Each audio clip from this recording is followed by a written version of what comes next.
This episode is brought to you by Progressive Insurance. Fiscally responsible, financial geniuses, monetary magicians. These are things people say about drivers who switch their car insurance to Progressive and save hundreds. Because Progressive offers discounts for paying in full, owning a home, and more. Plus, you can count on their great customer service to help you when you need it, so your dollar goes a long way. Visit Progressive.com to see if you could save on car insurance. Progressive Casualty Insurance Company and Affiliates. Potential savings will vary. Not available in all states or situations. When do I bring Rothman on? Oh, right now. Oh, my God, it's too late. I'm sorry. I'll get into Rubio with Rothman. This guy is our former colleague at KGO Radio, a wonderful, I'll say, professorial kind of take on so many things with deep knowledge of history in the Middle East and also on the presidency. He's a lecturer, he's an author, and he joins us on Wednesdays. He's the great John Rothman. Mark, I just have to say, my fetish is visiting presidential libraries. And what is being proposed by Donald Trump is just beyond anything one could ever imagine. Yeah. I mean, it's interesting. You could pretty much use that sentence about almost any policy that he is involved in. What's being proposed by Donald Trump is just beyond anybody's imagination, can be really stamped onto almost everything that this administration is doing. By the way, can I point out that the speech tonight is at 6 o'clock in San Pacific Francisco. time, yeah. It is the first night of Passover, so I will not be able to listen to it live. I have a family Seder, which we're going to. In the East Coast, the Seder is just ending, and traditional Jews won't turn on a television set or a radio on a holiday. And in Israel, people will be sound asleep. And it just goes to show you his timing is impeccable. Well, I'll say one thing about this address. It's about a month late. You never came to the American people, Donald Trump, and made an argument for why this war is a righteous one, why our goals are righteous. And they may be, but you never came forward and said that they were. You had a video that was released after the attack had already begun. I guess it would be. Right. And the hat you wore was like, you just came off the golf course. The whole thing was recorded. It was edited together. It was a mess. So this is a guy who's giving an address, John, that he likely should have given 5 weeks ago. And at this point, he's taken on so much water. He's clearly so unpopular, as is the war. This is going to be an even tougher case to make. And I want to see if he's going to mention that $200 billion appropriation he wants from Congress. That's another huge issue. And, as somebody pointed out, the Vietnam War stopped basically because Congress wouldn't appropriate any money to save Vietnam. And I'm wondering whether Congress will simply say to Donald Trump, we're not going to spend the money. Of course, he doesn't seem to care. He spends money, whether it's appropriated or not. That's right. I mean, that really is true. The pitch to go to war in Iran is not a new one. Netanyahu has made it for a while, and I think in this time, in the last decade, maybe the Saudis have been on board, the Emiratis, to knock the power of Iran down. They saw Iran as a threat, but Netanyahu for decades, longer than those two, and obviously the Israelis led this charge. But I saw something, and I wanted to share it with you. Cut 2, it's Rahm Emanuel talking about how this pitch has gone down through the years and how other presidents have pushed away from attacks on Iran. And I want your thoughts on the other side. Go ahead. The director of counterterrorism working in the United States doesn't just resign, but resigns with this spectacular claim that the Israelis and their supporters in the United States are the reason the U.S. is in this war. It's not an American national interest. You know that the Prime Minister of Israel has been around the block many, many times, has been pushing for major military operations in Iran for quite a while. How do you respond to those charges? Well, first of all, it's well documented, we don't have a very good relationship, the Prime Minister and I. So that's well documented, which I wear as a badge of honor. And it's all over housing in the West Bank. And we got into a big fight in the Oval Office, et cetera. That said, the Prime Minister has a right, he says what he says. It's on the President to make a decision. The Prime Minister asked Joe Biden, Barack Obama, Donald Trump 1, George Bush. I think you can go as far back as Bill Clinton, but definitely the first, every one of them said no. Every one of them. If to say that this is on the Prime Minister means you're absolving the President of the United States of any agency, I'm sorry. We have a system. You get X amount of electoral votes, you put your hand on the Bible, you raise the other hand, and you take an oath as Commander-in-Chief. The idea that somebody else told him to do this and he puts America's reputation, its future, its men and women. There is a man who now has 2 7-month-olds who will never see their father. On that fireplace mantle will be an American flag in a wooden triangle. There will be a seat at that those twins' home that will always be empty. The best of America is in our armed forces. That's the true 1%. You are the commander-in-chief. You are responsible for them. When you make this decision, it's your decision. It's the most difficult decision a president makes. To say that somebody else made it for him is ridiculous. And the Prime Minister has talked for years about war against Iran, and every president, when they look at it, weigh it out and say, that's not the risk. Now, they've done cyber. They've done other things to disrupt Iran. They've come to agreements with Iran. This decision was made by the Commander-in-Chief of the United States of America. And to say somebody else read it says that he has no agency. Yeah, and I don't accept that. Yeah, this is the point I made yesterday because I was talking about what's her name on Fox News or whatever she was on Fox News. She went over from Megyn Kelly. Megyn Kelly. And she's an apologist for Trump. We got to go after the people who talked him into this, please. But now your thoughts on what we just heard from Rahm Emanuel. Rahm Emanuel is right. This is Donald Trump's decision. The Israelis proceeded with or without the United States to do what they think that they had to do in their own defense. Let me point out that the left and the right in Israel overwhelmingly agree that the threat was from Iran. So who hit Iran's nuclear program? As Rahm Emanuel just pointed out, electronically and physically, the Israelis. Who do you think took out their nuclear scientists? I mean, there is a truth in what Rahm Emanuel just said. This falls on Donald Trump.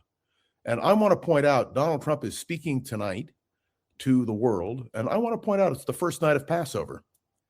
And I will be sitting down at my Seder table. We will not be watching Donald Trump. When the talk begins in New York, Seder will just be ending, and Jews won't be watching what Donald Trump is saying. And in Israel, they'll be asleep. Right. So John, tell me. Let's be clear. This is on Donald Trump. So it's worth noting that, and I think it's being mentioned here in the chat, which I really liked, that what we're hearing, and I think there was even a post about this, Tony, the NATO post, it suggested in reporting, here it is, in an interview with Reuters, Trump is saying I will express my disgust with NATO, and Trump is saying that he is absolutely considering withdrawing the U.S. from NATO. He can't. Do you understand? It's very interesting. He says he's going to withdraw. There are 2 congressional actions, one in 22 and 23 and the other in 24. You cannot withdraw from NATO without 2/3 consent of the United States Senate. And that is clear. It's American law. And if he were to withdraw from NATO, well, that would be an impeachable offense. Not that the Republicans will pay any attention, but it would be one hell of a campaign issue. He can defund it, says Michael Hernandez. He can. By the way, I don't know that he can't defund it. The Congress could defund. That's exactly right. Nor can he withdraw. Yeah. CC Ryder says, we don't know that he is talking about the war. Suspect it will be more diversions and distractions and possible attacks on NATO allies. I think he can't go on national television, and I want to hear what you would say, John, without addressing the war. I mean, you can. I think that'll be the centerpiece of his remarks. Now, he may turn it toward a slam against NATO countries that haven't come to our rescue. Why are we in NATO if they're not going to help us in this effort, et cetera? Because he doesn't really understand that NATO is a defense alliance. It is not designed. An offense alliance. It's a Yeah. defensive alliance. Article 5 is clear. Yeah. And I would remind you, when you listen to Donald Trump tonight, that NATO responded when we were attacked on September 11th. It's the only time that Article 5 has been invoked.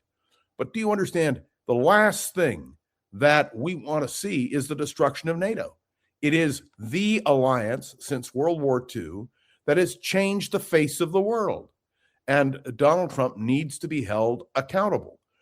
Make no mistake, that's why most of the Eastern European nations, as soon as the Soviet Union collapsed, joined NATO because they wanted protection. Talk to the people in Latvia, Estonia, Lithuania, Poland, and they will all tell you of that vital. And may I add, the Israelis want the NATO alliance to continue to exist as well.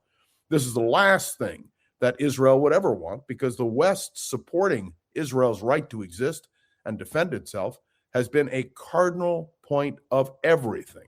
So I don't want to conflate the two, but I want you to understand, when it comes to Iran, this is Donald Trump and Donald Trump's decision.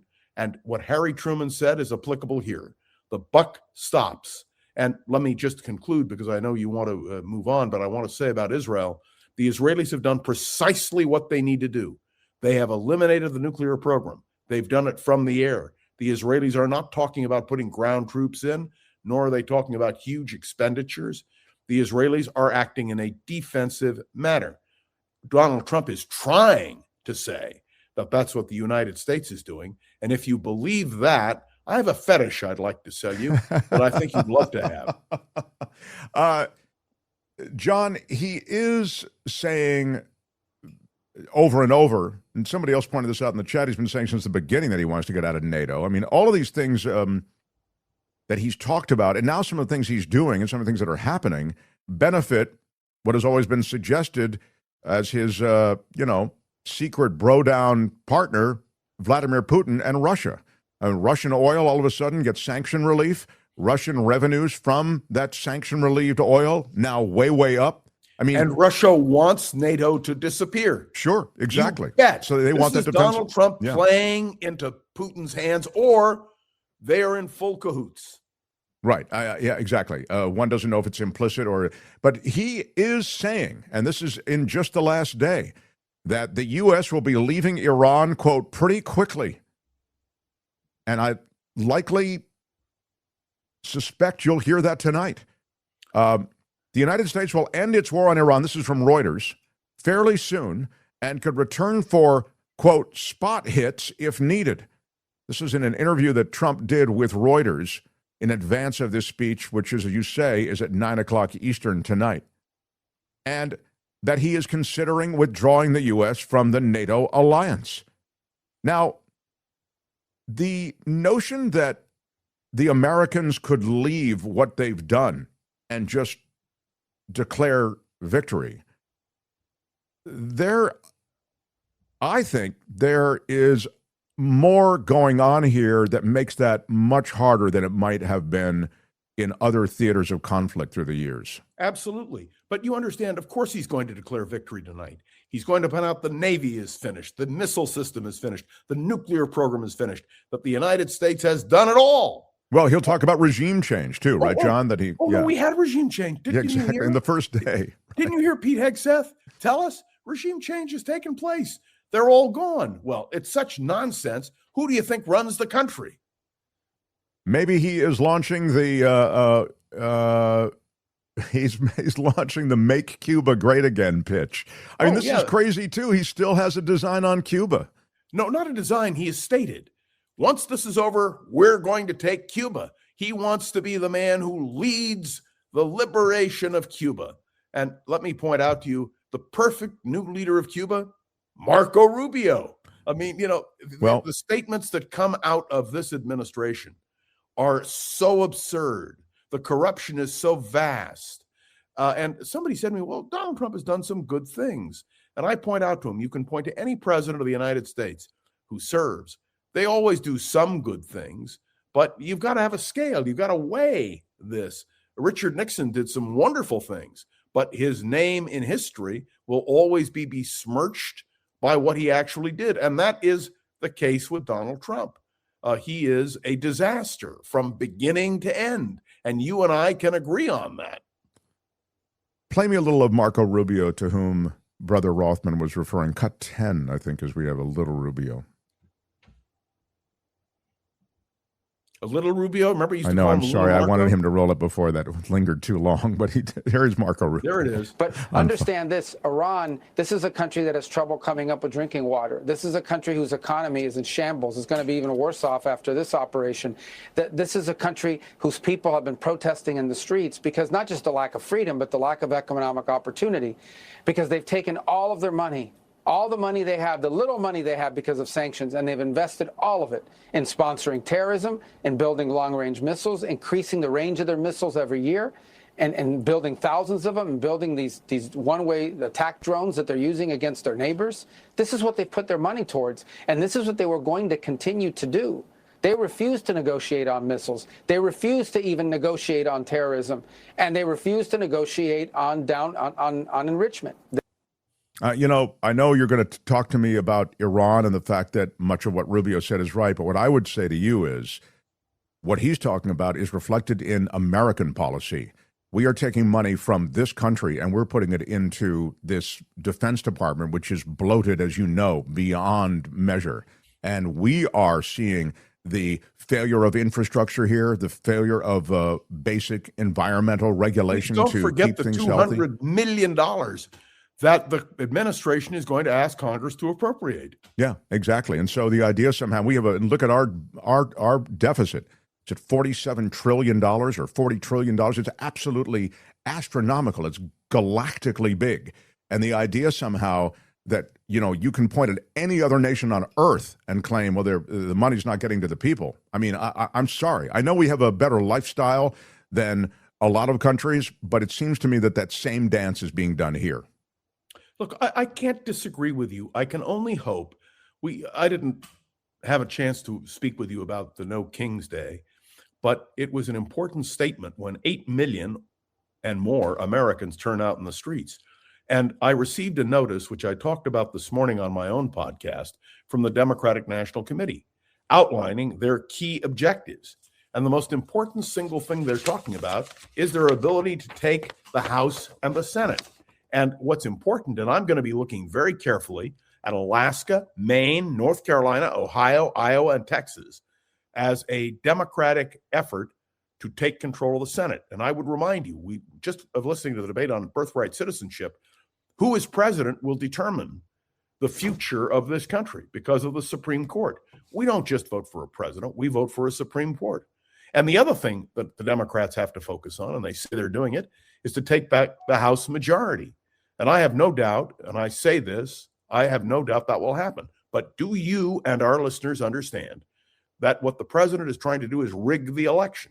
He is trying desperately to avoid people having the ability to vote by mail, which, by the way, he did last week. I mean, to talk about these points of absurdity. And somebody asked me, just John, because you're on the mail-in, I'm sorry to interrupt, but I just wanted to get you to focus on that for a second, because this mail-in voting is going to be contested. He has, through executive order, tried to leverage the power of the government, the federal government, against the states. Just doing yesterday, he signed in another just executive yesterday, order. Exactly. So I guess what I would ask you is how does that settle out? Where does that settle out with the midterms? In some way, I mean, in terms of the calendar, pretty close. It is, and that's why the Supreme Court is so critical. The Democrats are saying they have gone to court. In fact, I just spoke to a leader in the Democratic Party in the National Committee who said to me, we are going to court. We are doing everything we can. And the question of what the Supreme Court will do is critical. Let me remind everybody, although Trump doesn't agree to it, there are three branches of government. He controls the executive branch. Okay. But the legislative and the judicial branches are critical because they are the wall that separates America from dictatorship. Well, he seems to control the legislative also. No offense, but I mean, I'm saying that after November, I don't believe he will. Right. I believe that in November, and this is all being recorded, and people will talk to me about it, and you about it. I believe, and I think we have a date on election night, if I'm not mistaken. I want to be crystal clear on this. This is the American people's chance to stand up and really do something. And I think that the idea of going to court, because it's now proven, and I think this citizenship case before the court this morning, which I listened to, This is the birthright citizenship case. It means to me he's going to lose. And well, he showed up, just because you mentioned it, he showed up to the court today, which is unprecedented for the president to show up to a never court. happened. Yeah. And it's apparent based on sort of oral arguments, isn't it, John, that the justices aren't going to bite on this. He may lose. It could be 8-1. It could be 9-2. Rather 7-2. We have to wait and see. But the interesting thing for me is that Thomas and Alito clearly are going to vote with Trump on this. But if that coalition can be built, there will be other issues that come. And if the Democrats are going to stop Donald Trump in November from fiddling with the election, they're going to have to go to court, and they're going to have to get some quick rulings. And believe me, the court can expedite rulings if they choose to, or they cannot expedite, which leaves things wide open. So I'm very concerned, and I want to point out again, Alaska, Maine, North Carolina, Ohio, Iowa, and Texas are key races that you and I will be monitoring between now and November.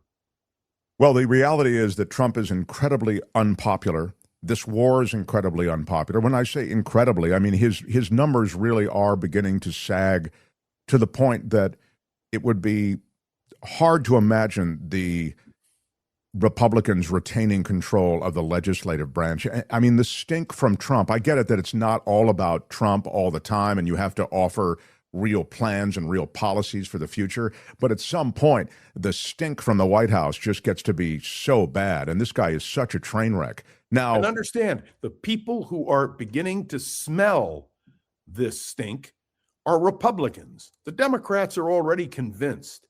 But look, I get a lot of messages, as you do, from your listeners, and I'm overwhelmed by the fact the number of people who email me or communicate with me saying, we voted for Trump, we'll never vote for him again, and we're going to vote for the Democrats in November because we have to stop this guy. How are we supposed to vote the blue wave in November if Trump has crippled the process, asks Sausalito Vicky, John? The answer is the Democrats have a full legal team in place. They are planning to go to court. And look, for your answer to that question, it depends on whether the American system works. And when you point out, as you are doing now, that Trump's executive order creates federal voter lists and restricts mail-in ballot, that has to be invalidated and quickly. Because, yeah, the way they're working it, John, right, is that they are suggesting that if you're going to use the U.S. Postal Service, then that's a federal thing, and then the federal government can make demands of you such that these have to be registered voters. We have to sort of know who they are. You have to send us the lists of those voters, right? This is what they're... Yes, and who controls, Mark, who controls the post office department? Donald Trump. And so the anxiety around this it's legitimate, is it not? Yes, of course. And I would never underestimate it. The DNC has already invested $6 million in various races, New Jersey and Virginia, which they won. They are doing everything they can now in terms of the courts, and their lawyers are working full time. This is a critical moment in the history of our country and the question of democracy. And I want to make something crystal clear. This country was never designed to be ruled by executive order. Never was an application of a term more clear and precise than No King's Day, because kings rule by executive order, by royal fiat. That's not the way the United States of America works. So tonight, I will be listening after Passover. I will be listening very carefully to what Donald Trump says and anything you'd like me to do. And I want to point out, Mark, you're instituting a new aspect of this program, which is that people listening will be able to participate in the pre-program warm-up. That's yes, that'll be next Wednesday when you are, because you're part of that pre-program warm-up. When I will be here. I will come in early. By the way, I'm not asking for any additional money. I'm not asking for any of my fetishes to be met, because people need to understand how important the Mark Thompson program is. And I'm not saying Thank to you, butter John. up Mark Thank you. Thompson. I was going to say we're running late, but go ahead, finish your thought. Oh, well, I don't mind. I know I'm running late. I always run late. It's my job to filibuster on the Mark Thompson show. But I just want to point out, this is critical. We have to be aware. And whether you're listening to Mark or you listen to my podcast, Around the Political World with John Rothman, one way or the other, and you're putting it up, thanks very much. Every day I try to do this, and I know Mark does, and the more we can do, the better off we'll be. And I will look forward next Wednesday. I will join you earlier, Mark, so that when people come on to have that discussion with you, I will be here. And whenever you do your next fundraiser, you can count on my being right there with you. Wow. How about you? John Rothman with a full-throated endorsement for all things we need on the show. John, thank you. We look forward to next Wednesday. May I Appreciate say you being here. Happy Yes, sir. Passover to everybody who is listening. And Easter is this Sunday. And if you are a Christian and you believe in the resurrection, I believe in the resurrection of democracy. And that's what we're fighting for. All right, John. If you like the show, please take a moment to rate, review, and subscribe. It really does help the show to grow. Thank you for listening.